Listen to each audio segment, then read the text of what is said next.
All right. Okay, so I'm trying out some different software streaming today because I did not like the delay that was happening with the other one. So let's see how this goes. I hope that it's connecting. It says that it's connecting. So let's see. I think, yes, okay. I think we're working. Awesome. All right, so I just wanted to get started your thinking today around what your relationship is with money. So I don't know if you've really spent a lot of time pondering this or really thinking about it. So many of us desire to have more money, but then it turns out our relationship with money is actually quite negative, and that is going to push money away instead of bringing it towards us. So there's so many ways that we can start to understand what our relationship is and our thoughts and our feelings around money. Sorry, it's like running around trying to grab to my computer. But so one of the first things that you want to start to think about is how you were raised when it comes to money. So were your parents very frugal? Did they save every penny? Did they tell you things that so many of our parents tell us, like money doesn't grow on trees, or whatever the saying or expression might be? Or there's always just that we can't afford that, or we can't have that because it's just too expensive, blah, blah, blah, whatever it was. My parents worked very hard, but we only had so much, and they did their best to make everything very special. But for example, they would save quarters all year long in order to be able to pay for a vacation, just for us to go on like a nice little 2 week vacation.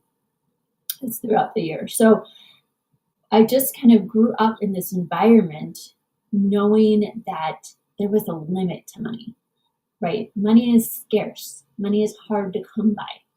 That's what was being put into my thoughts. And that is what I kind of grew up understanding. So then when you come to this realization that money is not scarce, it's actually abundant, it's infinite, it's energy, it is an expression of energy. So now what can we do with that so that we can actually start to attract it into our lives? So if you desire to have more money, you need to start thinking differently about money. So for example, when you go out to dinner, what dictates what you're going to get to eat? Are you reading the menu from the right to the left? I can't tell you how many times I do this. I look at the prices and then I decide what I'm going to eat based on what the cheapest thing is. Because that's my relationship with money. I'm looking at it going, oh, is there anything under $20?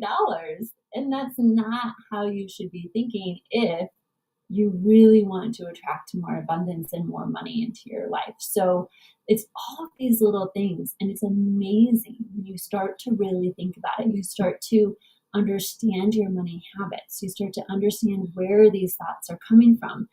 Who did you hear say this? Were you always around people who maybe thought badly of those who had money? Or really it was out of jealousy, but they would talk about how, oh, they have all this money, or oh, they do all these things. So all of this stuff frames our programming when it comes to money, or that we think people are greedy because they desire to have more, they desire to live a more abundant life. Are those things really greedy, or are they just living out their birthright?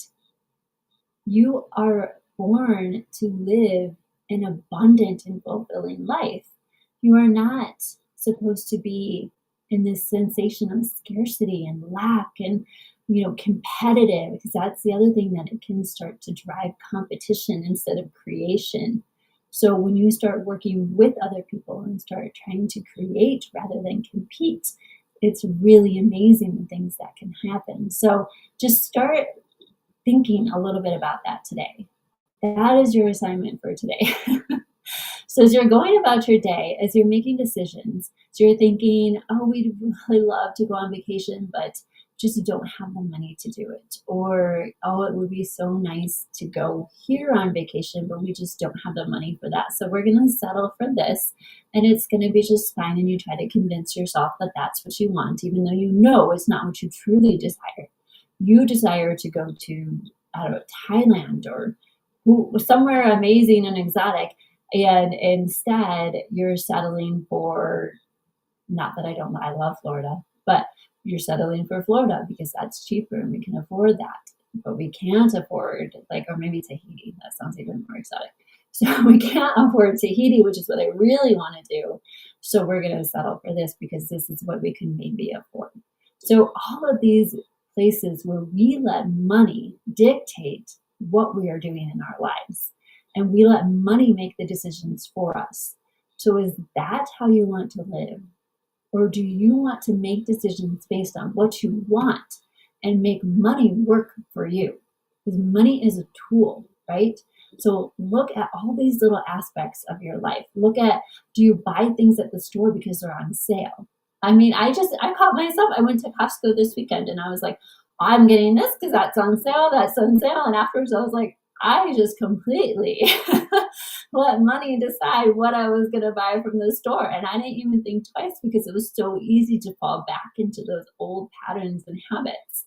So start making decisions based on what you want, not what the money is. So that's one place to start thinking about this. So there's so many areas, so much to unfold and uncover with this. So just start having some of these thoughts. Start to question when you make choices and you do these things, where is that coming from? And then it's really kind of fun when you start to understand and you start to realize just how you've been programmed. Then the real fun is getting to make a change to that.